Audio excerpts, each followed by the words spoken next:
Wasallam ala sayyidina Muhammadin wa ala alihi wa sahbihi ajma'in. Amma ba'du. Alhamdulillah, segala puji bagi Allah Subhanahu wa taala. Maha besar Allah Subhanahu wa taala, zat yang mengatur segala alam semesta. Selawat beserta salam kita haturkan kepada baginda kita Nabi besar Muhammad sallallahu alaihi wasallam, karena berkat jalan beliau kita bisa mengenal kepada Allah Subhanahu wa taala dan mengetahui apa tujuan kita diciptakan oleh Allah Subhanahu wa taala. Maka dari itu, atas nikmat yang Allah berikan kepada kita, maka sepantasnya bagi kita untuk selalu mengingat kepada Allah Subhanahu wa taala atau berzikir, mengingat Allah Subhanahu wa taala, sehingga Imam Haddad mengatakan wa yanbaghi ayakuna laka wirdun min dzikrillah taala tuhaddu biwaqti au tahsiru bi'adadi wa hina idin fala ba'sa fi sabbahati li dhabtil adad. Maka seharusnya bagi kalian, bagi kita, mempunyai kebiasaan mengingat kepada Allah Subhanahu wa taala, mempunyai wirid mengingat kepada Allah Subhanahu wa taala, yaitu ditentukan waktunya. Bagi juga menghitung di dalam jumlahnya. Jadi boleh kita mengingat kepada Allah Subhanahu wa taala, yaitu adalah ditentukan waktunya, ditentukan kapan, atau kita menentukan tentang jumlah,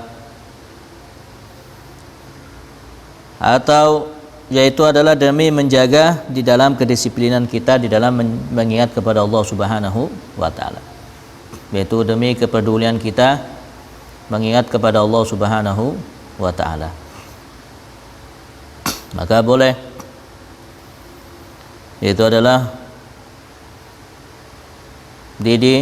menentukan tentang waktu dan juga jumlah, sehingga dalam istiqamah di situ nanti ada yang disebut istiqamah di dalam waktu, ada yang istiqamah juga di dalam jumlah wirid, dan juga ada istiqamah di situ disebut dengan istiqamah di tempat.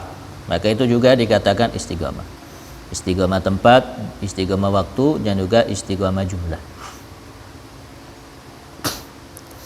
Begitu juga di dalam tarikat-tarikat, maka mereka menentukan di dalam setiap wiridnya dan juga menentukan di dalam jumlah wiridnya, karena di situ termasuk juga di dalam istiqamah.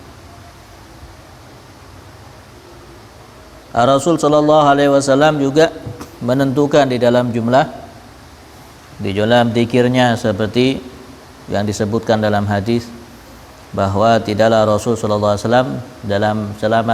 wasallam setiap hari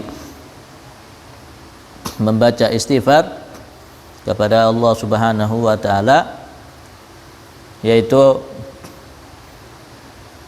tidak kurang dari 70 kali. Tidak kurang dari 70 kali. Itu menunjukkan bahwa Rasul sallallahu alaihi wasallam juga menentukan di dalam jumlah istighfarnya. Maka wa'lam anna dzikra ruknun tariq wa miftahu tahqiq wa salahul muridin. Maka sesungguhnya zikir itu adalah sebuah rukun di dalam tariqah. Sesungguhnya zikir itu adalah sebuah rukun.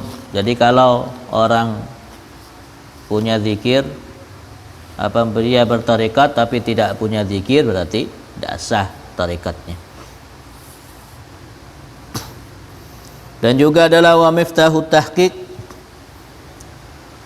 dan kunci di dalam hakikat itu adalah zikir.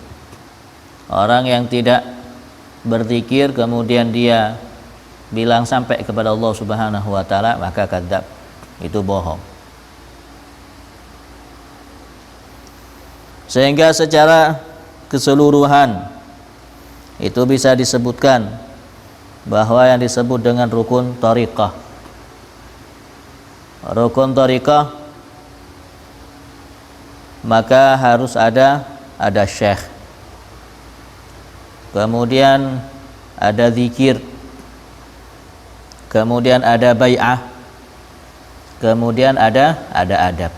Itu di dalam arkanut thariqah. Rukun thariqah. Jadi ada syekh, ada zikir, ada bai'ah, kemudian ada adab. Kemudian syekh di sini juga dibagi menjadi 3. Ada yang disebut dengan syekh tarbiyah. Ada disebut dengan syekh at-tabarruk. Kemudian yang ketiga ada disebut dengan syekhul futuh. Jadi ketiga-tiganya ini bisa dikatakan syekh. Dalam syekh tarbiyah itu adalah syekh pendidik. Kemudian ada syekh at-tabarruk.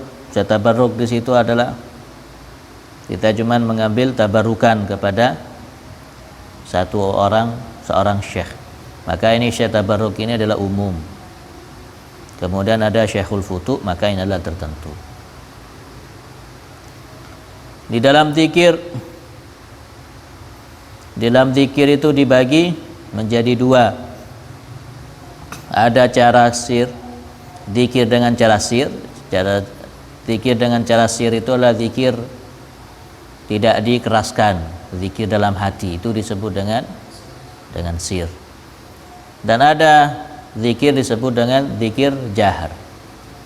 Jahar di situ kita mengeraskan dalam berzikir, maka dengan secara keras. Ini jahar ini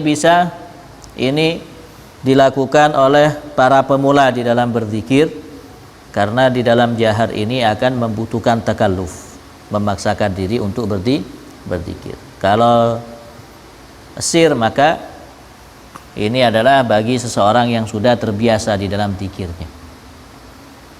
Kalau dibandingkan mana utama antara zikir sir dengan zikir jahar, maka lebih utama di dalam sir.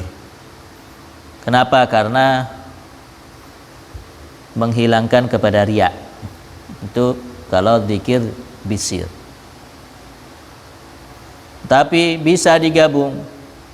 Dan ada di situ adalah zikir hati dan juga zikir lisan. Yang lebih baik itu adalah kedua-duanya, yaitu adalah dengan menggunakan zikir lisan dan juga dengan zikir hati. Di dalam para salaf Thariqah Alawiyah, maka lebih banyak di situ adalah mereka melatih dengan menggunakan zikir jahar, seperti yang ditulis di dalam Khulasah Madad, maka dibaca dengan bersama-sama. Itu adalah untuk menjadi kebiasaan. Kemudian di dalam kedua-duanya ini ada istiqamah. Di dalam zikir sir ada istiqamah, di dalam sir di dalam zikir jahar juga ada istiqamah. Dalam istiqamah di situ ada tiga macam seperti yang disebutkan tadi.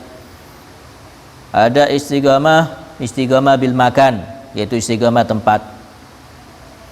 Ada istiqamah di situ adalah zaman. Itu adalah masa. Itu disebut dengan istiqamah. Dan juga ada istiqamah disebut dengan adat, yaitu dengan jumlah di zikir. Jadi jumlah zikir ini ada tempat, kemudian ada waktu, kemudian ada jumlah. Ini juga dikatakan istiqamah. Begitu juga di dalam thariqah di situ adalah membutuhkan dalam bai'ah. Bai'ah di sini adalah menyatakan tentang perjanjian terhadap kepada seorang guru. Bai'ah di sini adalah nanti akan bermanfaat ketika kita kembali kepada Allah Subhanahu wa taala, karena itu adalah merupakan pembaiatan untuk janji kita menuju kepada Allah Subhanahu wa taala. Maka nanti akan sangat bermanfaat Itu terjadi kepada Imam Ja'far As-Shadiq. Imam Ja'far As-Shadiq ketika mengumpulkan orang-orang terdekatnya, kemudian beliau itu mengatakan kepada orang-orang terdekatnya, ayo kita bikin perjanjian. Bikin perjanjian, yaitu dengan nama Allah Subhanahu wa taala, yang mana nanti di antara kita ini apabila ada yang tidak selamat, maka salah satu dari orang ini akan bisa menolong di depan Allah Subhanahu wa taala. Jadi sangat bermanfaat. Kemudian yang ketiga di situ adalah adab. Ya, maka disebut dengan ganut tariqah, di situ juga ada adab. Yang pertama adab di situ adab itu adalah Allah. Cara berzikir kita, adabnya kita kepada Allah Subhanahu wa taala. Maka adab di sini dijelaskan di dalam Syarah Ratibul Haddad. Bagaimana ketika kita hendak untuk berzikir, diantaranya harus suci, kemudian menghadap kiblat, kemudian bersimpuh memang karena Allah Subhanahu wa taala. Maka itu adalah disebut dengan adab. Begitu juga dengan pakaian-pakaian yang baik, itu disebut dengan adab. Itu ma'adab ma'allah. Kemudian ma'adab ma'a Rasul, yaitu adalah adab bersama Rasul sallallahu alaihi wasallam. Kemudian ada adab di situ ma'a syekh, adabnya kita kepada syekh. Karena di sini adalah penting, kecemburuan seorang syekh bisa menghalangkan, bisa menjadi penghalang kita untuk sampai kepada Allah Subhanahu wa taala. Maka kata Imam Haddad disebutkan di dalam kitab Adab Sulukul Muridnya, apabila kita berpaling dari seorang syekh, dari seorang guru, walaupun kita minta tolong kepada seluruh penjuru dunia seorang syekh, mengumpulkan seorang syekh mulai dari maghrib ilal masyriq, mulai dari timur sampai ke barat atau ke barat ke timur, mengumpulkan untuk mendidiknya kepada Allah Subhanahu wa taala, maka dia tidak akan pernah sampai apabila berpaling kepada syekhnya, apabila dia berpaling dari gurunya. Maka adab jadi seorang murid kepada guru itu adalah sangat penting. Mempunyai kesalahan sedikit kepada seorang guru yang bisa merubah guru dalam hatinya kepada seorang murid, maka bisa mencegah untuk sampainya kepada Allah Subhanahu wa taala. Maka itu syekh. Ini yang disebut dengan adalah syekh, yang disebut dengan syekh murabbi. Syekh murabbi, syekh yang bisa membawa kepada jalan Allah Subhanahu wa taala. Kemudian apa ciri-cirinya orang yang seperti ini? Maka kata Rasul sallallahu alaihi wasallam ketika ditanya oleh sahabat, ketika ditanya kepada Rasul sallallahu alaihi wasallam oleh sahabat, ayu julasaina khair ya Rasulullah, siapa yang pantas untuk kami buat teman duduk atau dibuat sahabat ya Rasulullah? Maka Rasul sallallahu alaihi wasallam menyebutkan ada 3 ciri-ciri.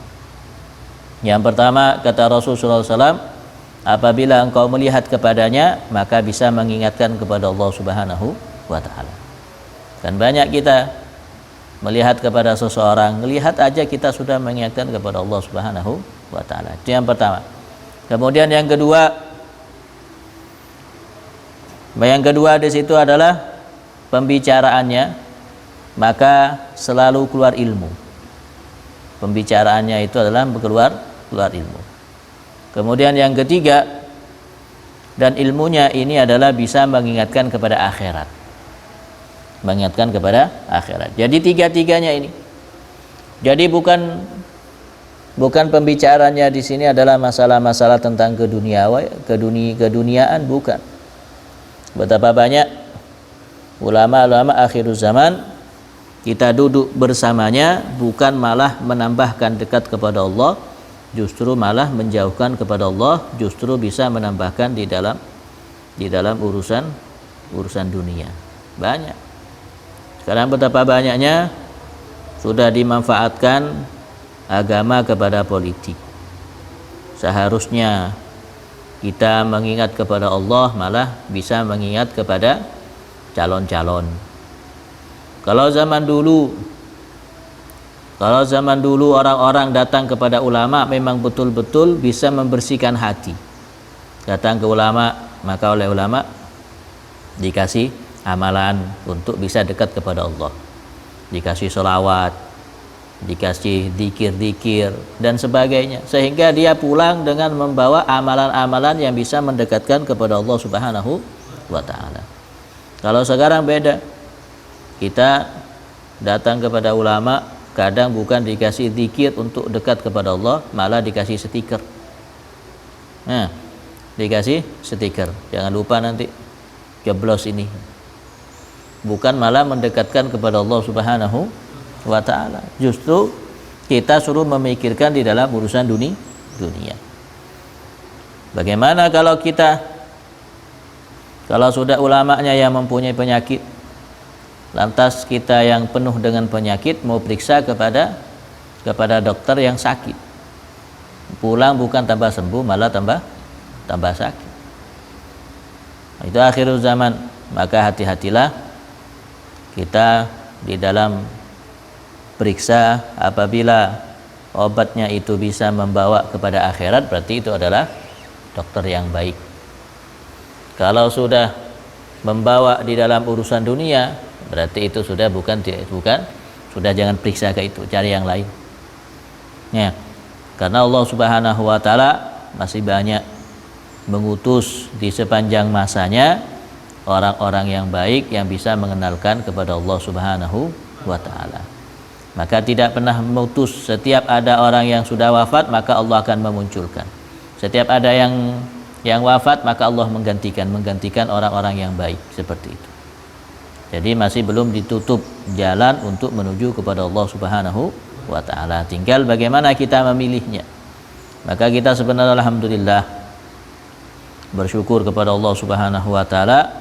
Allah masih mengenalkan kepada kita, yaitu melalui dengan kitab-kitab para aslaf, sehingga kita bisa mengetahui ciri-ciri mana dokter yang baik dan juga mana dokter yang tidak baik. Maksudnya dokter di sini ada tentang ulama. Karena adabnya seorang kepada seorang ulama itu seperti halnya adabnya kita beristirahat kepada dokter. Seorang murid kepada seorang guru, maka seperti halnya kita orang sakit kepada dokter. Setiap resep yang sudah diberikan dokter, maka kita tidak bisa membantah. Kalau kita membantah, wah, kita yang celaka nanti. Kalau kita tidak mengikuti tentang resep-resep yang ada, maka kita juga celaka. Ya, kalau misalnya dokternya ini memang ahlinya, maka akan membawa kesembuhan kepada kita. Tapi kalau misalnya dokternya ini tidak benar, bukan ahlinya, maka bisa membawa dampak yang buruk kepada kita, lebih-lebih di dalam urusan akhirat, lebih-lebih di dalam urusan keyakinan. Maka carilah seseorang yang betul-betul murni mengenalkan kepada Allah Subhanahu wa ta'ala. Maka itu ciri-ciri 3 yang disebutkan oleh Rasul sallallahu alaihi wasallam. Maka dari itulah, maka ada disebut dengan adab ma'as syekh. Maka adab sama syekh. Maka jadi seorang murid itu tidak gampang. Orang menjadi murid itu sulit. Seperti yang dikatakan bahwa laisal murid, tidaklah dikatakan murid seseorang yang bangga dengan syekhnya. Seorang murid bangga dengan syekhnya, itu bukan murid. Akan tetapi seorang murid itu adalah syekhnya bangga kepada muridnya. Itu yang disebut dengan murid. Jadi bukan membanggakan, akan tetapi dibanggakan. Itu adalah murid, hakikat di dalam murid. Kalau semua orang banyak bahwa saya ini muridnya fulan, wah, dengan bangganya. Tapi sedikit seorang syekh itu menganggap kepada seorang murid. Itu adab. Kemudian adab di situ juga ada ma'ashabit tariqah, kepada teman-teman yang satu jalur, kepada satu jalan. Itu disebut dengan adalah adab ashabut thariqah. Kalau di dalam kita terkenal dengan ikhwan, maka kita tidak boleh, seharusnya sesama ikhwan di sini harus mempunyai hubungan yang baik, silaturahmi yang bagus. Boleh kita merasa paling dekat kepada seorang guru, maka boleh. Yang satunya katanya, unda saya paling dekat, unda satunya saya paling dekat, maka ada apa-apa kayak seperti itu. Akan tetapi bukan menyalahkan kedekatan seorang teman kita kepada seorang guru. Bukan berarti protes, kata siapa yang dekat, udah lebih dekat anak. Enggak. Kita tidak menyalahkan seperti itu. Semuanya mempunyai perhatian tertentu dari seorang guru. Itu adalah, maka harus mempunyai adab. Kemudian mempunyai adab muslimin kepada umat muslim. Sesama muslim, maka walaupun mereka kadang penyakit, orang yang mempunyai seorang guru sehingga mempunyai kefanatikan yang ada kepada diri seseorang itu, sehingga meremehkan kepada umat muslim yang lain. Kalau seakan-akan kalau bukan dari golongannya itu bukan orang yang baik, tidak seperti itu. Maka harus punya. Jadi orang yang sudah bertarikat, maka adabnya itu adalah tambah baik kepada sesama muslim, tambah baik kepada seorang guru, tambah baik kepada teman-temannya dan sebagainya. Itu adalah di dalam tariqah. Karena di dalam tariqah di sini adalah yang bisa sukses seseorang, yang bisa merasakan dengan ketenangan zikir itu di dalam tariqat. Karena ahli tariqat itulah yang mempunyai mujahadah, mempunyai kebiasaan mereka istiqamah di dalam zikir, mengingat kepada Allah Subhanahu wa taala. Maka dari itu, wa'lam anna dzikra rukni tariqah wa miftahu tahqiq wa silahul muridin. Kemudian adalah senjata bagi seorang murid, itulah zikir. Jadi kalau orang muslim kemudian tidak pernah berzikir, seperti halnya orang itu berperang tanpa senjata, ya hampa. Wa mansyurul wilayah, dan juga adalah tentang publikasikan wilayah. Itu adalah juga dengan melalui zikir. Orang yang ahlu zikir di sini. Kama qala ba'dhum arifin wa qad qala Allah Ta'ala fadhkuruni adzkurkum. Maka ini adalah tentang kewilayaan, tentang kewalian, maka dia pasti orang yang banyak zikir kepada Allah Subhanahu wa taala. Orang yang dekat kepada Allah itu adalah orang yang disebut dengan wali Allah Subhanahu wa taala. Akan tetapi seorang wali di sini adalah tidak melanggar tentang syariat Allah Subhanahu wa taala. Kalau ada seorang wali kemudian dia melanggar tentang syariat Allah Subhanahu wa taala, maka di situ adalah bukan seorang wali. Karena seorang wali di situ pasti mengharamkan perkara yang haram dan menghalalkan perkara yang halal. Nah, kalau ada seorang wali kemudian mengharamkan perkara yang halal, itu bukan seorang wali namanya. Fadkuruni adzkurkum, yang mana Allah Subhanahu wa taala berfirman, ingatlah kepadaku maka aku akan mengingatmu. Kalau sudah diingat kepada Allah, maka tergantung kita. Kalau ingin diingat oleh Allah, maka ingatlah Allah. Kalau kita mengingat kepada Allah lebih banyak, maka Allah akan lebih banyak lagi mengingat kepada kita. Seperti orang-orang yang saleh, maka tidak pernah lepas di dalam dirinya di dalam menyebut Allah Subhanahu wa taala. Dia mengingat kepada Allah Subhanahu wa taala. Karena mereka mendapatkan ladzat diingat oleh Allah Subhanahu wa taala. Betapa senangnya kita kalau diingat oleh Allah Subhanahu wa taala. Dan betapa beruntungnya kita kadang mendapatkan balasan cinta, kita sangat senang. Ya, mendapatkan balasan cinta kita sangat senang. Dan kemudian bagaimana mereka mendapatkan jawaban cinta dari Allah Subhanahu wa taala. seperti yang dilakukan oleh Imam Ali karramallahu wajhah ketika di dalam peperangan Khaybar.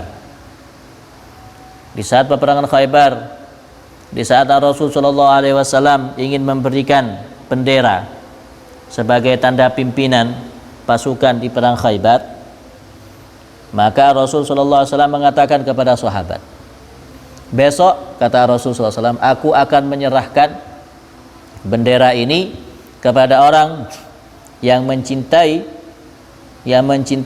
Allah dan Rasulnya, dan juga dicintai oleh Allah dan Rasulnya. Bayangkan bagaimana ini Rasul sallallahu alaihi wasallam yang menyebutkan seperti itu. Cinta kepada Allah dan Rasulnya dan dicintai oleh Allah dan Rasulnya. Maka ketika itu para sahabat yang mendengarkan tentang perkataan Rasul sallallahu alaihi wasallam semuanya mengharap. Tidak ada yang tidak mengharap, semuanya mengharap. Bayangkan, ini mendapatkan balasan cinta. Ini yang disebut dengan balasan cinta, yang disebut cinta betul-betul cinta. Semuanya ketika berkumpul semuanya untuk penyerahan tentang bendera itu, maka Sayyidina Umar ketika itu sahabat memanjangkan lehernya biar kelihatan oleh Rasul sallallahu alaihi wasallam. Semuanya pengen dipilih. Sampai Sayyidina Umar mengatakan, tidaklah aku pengen ambisi di dalam jabatan ketika di saat itu. Jadi ambisi. Sebelum maka tidak pernah mempunyai ambisi di dalam pimpinan kecuali di saat itu. Karena mendapatkan jawaban cinta dari Allah dan Rasulnya. Sehingga semuanya pada memanjangkan lehernya supaya dilihat oleh Rasul sallallahu alaihi wasallam. Kemudian di saat Rasul sallallahu alaihi wasallam toleh kanan dan ke kiri dan menanyakan, mana Ali? Ketika menyebutkan nanya tentang Imam Ali, maka sahabat semuanya putus asa. Semuanya putus asa sampai semuanya menundukkan kepalanya karena putus asa sudah. Maka di saat itu ada orang yang menjawab dan mengatakan, ya Rasulullah, Sayyidina Ali sekarang lagi sakit mata, nggak bisa hadir.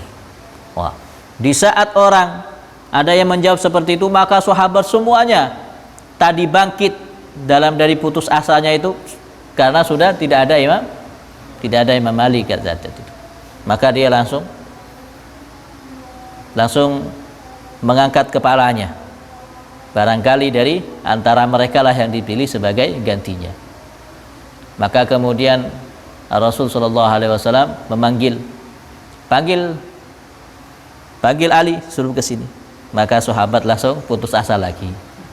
Langsung menundukkan kepalanya lagi. Maka dipanggillah Imam Ali karramallahu wajhah. Maka di saat sampai kemudian oleh Rasul sallallahu alaihi wasallam diludahi matanya oleh Rasul sallallahu alaihi wasallam, maka seketika itu sembuh.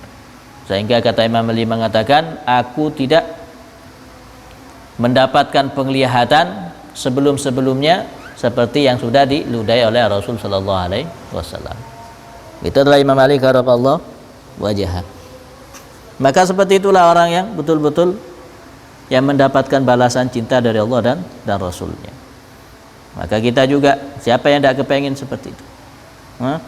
Mendapatkan bagaimana kebahagiaannya yang dimiliki oleh Imam Ali karramallahu wajhah. Maka dari itu kita mengikuti langkah-langkah beliau, para aslaf, para sahabat, khususnya kepada Khulafaur Rasyidin, yaitu adalah Sayyidina Abu Bakar, Umar, Utsman dan Ali karramallahu wajhah. Maka itu adalah kita fadhkuruni adzkurkum wa qala ta'ala fadhkurullaha qiyaman wa qu'udan wa ala junubikum. Bagi juga ingatlah kalian kepada Allah Subhanahu wa taala di saat engkau berdiri dan juga di saat engkau duduk dan di saat engkau berbaring.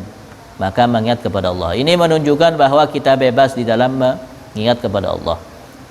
Bukan berarti orang yang mengingat kepada Allah itu hanya bersimpuh di masjid baru bisa mengingat kepada Allah. Kalau di tempat lain maka tidak. Bukan. Maka dimanapun kita bisa mengingat kepada Allah Subhanahu wa ta'ala, asalkan bukan kepada tempat yang diharamkan. seperti di jeding kita melafatkan zikir, maka tidak boleh. Wa qala ta'ala, begitu juga Allah Subhanahu wa taala berfirman, ya ayyuhalladzina amanu dzkurullaha dzikran katsira. Wahai orang-orang yang beriman, maka ingatlah kalian kepada Allah, yaitu dengan zikir yang banyak. Itu banyak berzikir kepada Allah Subhanahu wa taala. Maka perbanyaklah kita zikir kepada Allah Subhanahu wa taala, karena ini merupakan perintah dari Allah Subhanahu wa taala. Maka kita di sini kalau ingin diingat oleh Allah, maka kita harus mengingat kepada Allah Subhanahu wa taala. Maka mempunyai waktu walaupun sebentar, misalnya kita harus mempunyai waktu di dalam berzikir, walaupun baca istighfar, baca tasbih, baca tahlil, baca tahmid dan sebagainya, atau baca sholawat dan sebagainya, harus mempunyai waktu kita di dalam berzikir kepada Allah Subhanahu wa ta'ala. Mudah-mudahan Allah memudahkan lisan kita untuk menyebut namanya. Mudah-mudahan Allah Subhanahu wa ta'ala membasahkan lisan kita untuk selalu berzikir kepadanya dan mengingat kepadanya, sehingga kita juga mendapatkan balasan dari Allah Subhanahu wa ta'ala yang besar, dan bisa dikumpulkan bersama orang-orang yang ahli zikir, bisa dikumpulkan dengan Rasul sallallahu alaihi wasallam dan juga para sahabat dan ahlul bait Rasul sallallahu alaihi wasallam. Ya akramal akramin, ya rahman rahim. Assalamualaikum warahmatullahi wabarakatuh.